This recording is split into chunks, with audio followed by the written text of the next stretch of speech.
गुरु ब्रह्मा गुरु विष्णु गुरुदेवो महेश्वरः गुरु साक्षात् परं ब्रह्म तस्मै श्री गुरवे नमः।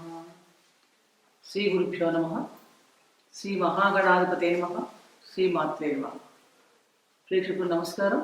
మీ డాక్టర్ సుందరి ప్రేక్ష.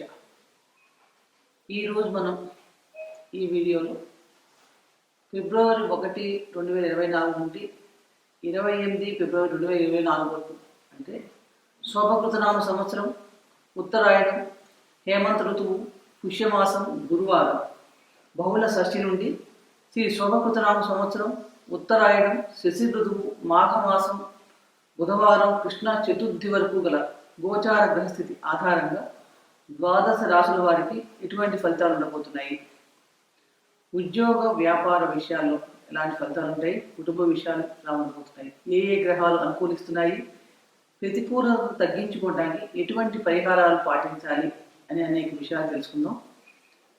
ముందుగా ఈ మాసంలో ఉండే ముఖ్యమైన పండుగలు ఏంటి? మనకి వచ్చేది మాఘమాసం. మాఘమాసం ఈ ఫిబ్రవరి నెలలో ఎటువంటి పండుగలు ఉండబోతున్నాయి ముఖ్యమైన మనం చూస్తే కనుక ఫిబ్రవరి 14వ తారీఖు వసంత పంచమి, 16 రథసప్తమి మరియు భీష్మాష్టమి, 20వ తారీఖు భీష్మ ఏకాదశి, 24 మాఘ పౌర్ణమి మహామాఘి. ఈరోజు ఈ మాసంలో నదీ స్నానాలు, సూర్యారాధన శ్రేష్టమైన ఫలితాలను ఇస్తాయి. ఫలితాలకు వెళ్లే ముందు గోచార గ్రహాలు ఏ రాశుల్లో సంచరిస్తున్నాయో తెలుసుకుందాం. మేషరాశిలో గురువు సంచారం చేస్తున్నాడు, అలాగే కన్యలో కేతు. ధనుస్సు రాశిలో కుజుడు ఫిబ్రవరి 4 వరకు 5వ తారీఖు నుండి మకర రాశి వృశ్చిక రాశిలో సంచారం చేస్తాడు. శుక్రుడు ధనుస్సులో 11 వరకు, తదుపరి మకర రాశిలో సంచారం. కుంభరాశిలో బుధుడు 18 వరకు, మకర రాశిలో 19 నుండి కుంభరాశిలో సంచారం. కుంభరాశిలో శని, మీనంలో రాహు. చంద్రుడు చిత్తా నక్షత్రమైన కన్యారాశి నుండి బయలుదేరి సంచారం ప్రారంభించి 12 రాశుల మీదుగా సంచారం పూర్తి చేసుకొని హస్తా నక్షత్రంతో తన సంచారాన్ని ఈ మాసంలో ముగిస్తున్నాడు. ఈ రకమైన గ్రహ గోచార ఆధారంగా ఈ మాసంలో ద్వాదశ రాశుల వారికి ఎటువంటి ఫలితాలు ఉండబోతున్నాయో తెలుసుకుందాం.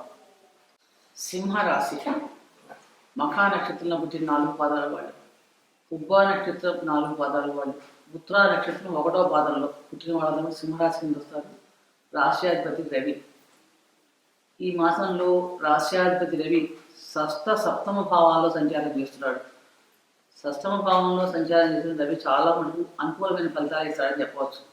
అంటే మాస ప్రారంభంలో మీరు ఏ పని మొదలుపెట్టినా కూడా చక్కగా సకాలంలో పూర్తి చేస్తారు. అలాగే తృతీయ దశమాధిపతి అయిన శుక్రుడు కుజునితో కలిసి సంచారం, దానివలన పంచమ స్థానంలో సంచారం, తదుపరి షష్టమ స్థానంలో సంచారం. చాలా మటుకు మీకు ఈ మాసంలో ఏంటంటే ఉద్యోగంలో మార్పులు ఉండే అవకాశాలు ఎక్కువగా ఉన్నాయి. ఆల్మోస్ట్ అదృష్టం కలిసి వస్తుందనే చెప్పవచ్చు. మాస ప్రారంభంలో మీకు చక్కగా అన్ని రకాల కూడా వాతావరణం అనుకూలించడంలో మీకు చాలా సాటిస్ఫైగా మీరు అనుకున్న పనులన్నీ కూడా చక్కగా పూర్తి చేస్తారు. కాబట్టి ఈ మనకు అనుకూలంగా ఉన్న సమయాన్ని చక్కగా మనం గ్రహానుకూలత బాగున్నప్పుడు ఆ సమయాన్ని మనం వృధా చేసుకోకుండా చక్కగా సద్వినియోగం చేసుకుంటే కనుక చాలా మంది మంచి ఫలితాలు పొందిస్తారు. రాష్ట్రాధిపతి రవి షష్టమ భావంలో ద్వితీయాధిపతి బుధునితోనూ చతుర్థ భాగ్యాధిపతితో కలిసి చతుర్థంలో సంచారం. చతుర్థ సంచారం చేసేటప్పుడు విజయావకాశాలు మెరుగుపడతాయి.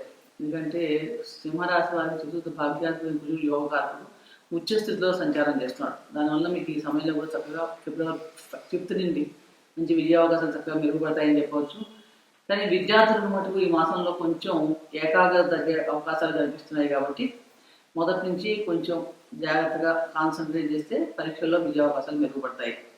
అంటే ఏంటంటే అనవసరమైన ఆకర్షణకు వెళ్ళడం, ఎక్కువ సమయాన్ని వృధాగా గడపడం, వినోద కార్యక్రమాలు కానీ టీవీ చూడటం లేదా సెల్ ఫోన్ చూడటం, ఇలా అనవసరంగా ఫ్రెండ్స్తో తిరగడం, ఇలాంటి విషయాలు ఎక్కువగా ఆకర్షణకు లోనవటం వలన చదువు మీద శ్రద్ధ తగ్గే అవకాశం ఉంది. కాబట్టి విద్యార్థుల మటుకు ఈ విషయం మొదటి నుంచి కూడా కొంచెం శ్రద్ధగా పెడితే తప్ప కానీ పరీక్షల్లో విజయావకాశాలు మెరుగుపడవని చెప్పవచ్చు. ద్వితీయంలో కేతు సంచారం కుటుంబ జీవితం చాలా సామాన్యంగా ఉంటుందని చెప్పవచ్చు. అలాగే విద్యార్థులు కూడా ఉన్నత విద్య కోసం ప్రయత్నించే వాళ్ళకి కొంచెం కష్టపడితే కనుక మీ ప్రయత్నాలు ఫలిస్తాయని చెప్పవచ్చు. తర్వాత చతుర్థాధిపతి కుజుడు పంచమంలో సంచారం వలన ప్రేమ సంబంధమైన వ్యవహారాలకి కొంచెం అనుకూలత పెరిగినప్పుడు కూడా ద్వితీయంలో కేతువు వల్ల ఒక్కొక్కసారి మీకు మీ కుటుంబ పరంగా కూడా రాకుండా ఉండడం కానీ కొంచెం ఇబ్బంది పడే పరిస్థితులు కనిపిస్తున్నాయి. అంటే కుటుంబ సభ్యుల మధ్య ఈ విషయాల మీద కొంచెం విభేదాలు ఏర్పడే అవకాశాలు ఎక్కువగా ఉన్నాయి. అలాగే 3-4 వారాల్లో దగ్గర మనం గ్రహస్థితి గమనిస్తే కనుక బంధువులు మరియు మీ అన్నదమ్ముల మధ్య కూడా సహాయ సహకారాలు చక్కగా పెరుగుతాయని చెప్పవచ్చు. ముఖ్యంగా ఈ మాసంలో ఏంటంటే మీరు సాహసంతో చేసే పనులన్నింటిలో కూడా విజయం లభిస్తుంది. ధైర్య సాహస లక్ష్మి. కాబట్టి చక్కగా ఆలోచించి మీరు ధైర్యం చేసిన కొన్ని విషయాలు చేస్తే కనుక బతకించకుండా చాలా మందికి విజయ అవకాశాలు పెరుగుతాయని చెప్పవచ్చు. ఈ మాసంలో ఆదాయం మటుకు కొంచెం హింసకులు ఉన్నప్పటికీ కూడా స్థిరాస్తులు, వాహనాలు ఇలాంటి కొనాలి, భూములు ఇలాంటి కొనటం వాటి మీద ఆసక్తి ఎక్కువగా చూపిస్తారు మీరు. కాబట్టి మీ ఆర్థిక స్థితి చూసుకొని అనవసర రుణాలకు వెళ్లకుండా మనకు స్థిరాస్తులు కొనుక్కుంటే మంచిది. అలాగే ఈ మాసంలో మీకు తీర్థయాత్రలు చేసే అవకాశాలు కూడా కనిపిస్తున్నాయి. అంటే ప్రయాణాలు కానీ తీర్థయాత్రలు కానీ చేసే అవకాశం ఎక్కువగా ఉంది.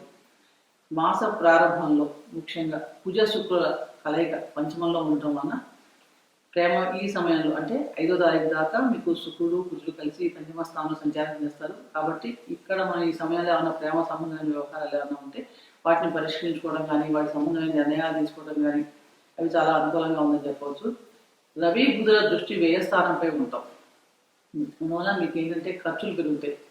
అంటే ప్రభుత్వ పరంగా ఏమైనా ట్యాక్స్ ఇలాంటి కట్టడం అవ్వచ్చు, లేకపోతే ఇంట్లో కానీ దేనికోసమైనా సరే కొంచెం ఖర్చులు ఆరోగ్యపరమైన ఖర్చులు కానీ పెరిగే అవకాశాలు ఎక్కువగా ఉన్నాయి. సప్తమంలో శని రవి సంచారం ఫిబ్రవరి 15 తర్వాత శని రవి సంచారం వల్ల కొంచెం వైవాహిక జీవితంలో వరకు కొంచెం జాగ్రత్తగా ఉండాలి. అంటే అనవసర అపోహలు, కలహాలు, ఈగో క్లాషెస్ రావడానికి అవకాశం ఉంది. కాబట్టి ఈ సమయంలో కొంచెం జాగ్రత్త తీసుకోండి. షష్టమ భావంలో రవి సంచరించడం అంటే ఫిబ్రవరి 13 దాకా చాలా మటుకు ఆరోగ్య సమస్యలు అంతగా ఇబ్బంది పెట్టవని చెప్పవచ్చు. అంటే మొత్తం మీద చూసినప్పుడు సింహరాశి వారికి చాలా మటుకు 50% చాలా అనుకూలంగా ఉంది. 50% చిన్న చిన్న మనం జాగ్రత్తలు తీసుకుంటే ముందు నుంచి ఫిబ్రవరి 15 తర్వాత చాలా మటుకు బాగానే ఉంది. అలాగే కుటుంబ వ్యవహారాలు, విద్యార్థులు ముఖ్యంగా అనవసర ఎంటర్టైన్మెంట్స్ వాటికి వెళ్లకుండా పరీక్షలు జరుగుతాయి కాబట్టి కొంచెం జాగ్రత్త ఏకాగ్రత పెంచుకోవాలి. మరింత అనుకూలమైన ఫలితాలు కలగాలంటే మీరు ప్రతిరోజు కూడా సూర్యారాధన చేసుకోవడం, గురుగ్రహానికి సంబంధించిన మంత్రాన్ని జపం చేసుకోవడం వల్ల చాలా మంచి ఫలితాలు కలుగుతాయి. అలాగే శనివారం కుదిరితే కనుక ఈ నల్ల కుక్కలకు కానీ ఎవరికైనా సరే అయితే గోమాతకు కానీ ఆహారం తినిపించండి, మంచి ఫలితాలు కలుగుతాయి. ఇప్పటిదాకా చెప్పిన గోచార గ్రహ ఫలితాలు గోచార గ్రహస్థితి ఆధారంగా చెప్పడం జరిగింది. కానీ ఫలితాలు చూసినప్పుడు మన వ్యక్తిగత జాతకం చాలా ముఖ్యమైనది. వ్యక్తిగత జాతకంలో ఉన్న గ్రహస్థితి అంటే మనం పుట్టినప్పుడు మన గ్రహాలు ఏ రాశుల్లో సంచరిస్తున్నాయి, ఇప్పుడు చెప్పిన గోచార గ్రహాలు ఏ రాశుల మీదుగా ఏ గ్రహాల మీదుగా సంచారం చేస్తున్నాయి అని చూసుకొని, అలాగే మనకి ఇప్పుడు జరుగుతున్న దశాభుక్తులు ఏమిటి, ఆ గ్రహాల మీద ఎటువంటి గోచార గ్రహాలు జరుగుతున్నాయి, ఎటువంటి గ్రహాలు దృష్టిలో ఉన్నాయి ఆ దశానాథులు భుక్తినాథులు చూసుకుని దాని ప్రకారంగా ఈ ఫలితాలను సరిచూసుకుంటే కనుక మీకు ఖచ్చితమైన ఫలితాలు లభిస్తాయి. కాబట్టి ఇవి జనరల్గా సాధారణంగా చెప్పబడిన ఫలితాలు గోచార పరిస్థితుల ఆధారంగా చెప్పబడని గ్రహించగలరు. చెప్పిన పరిహారాలు మటుకు చక్కగా అందరూ పాటించండి. దానివల్ల ఈ మాసం అంతా కూడా మీకు గ్రహానుకూలతలు పెరుగుతాయని చెప్పవచ్చు. సర్వే జనా సుఖినో భవంతు. శుభం భూయాత్.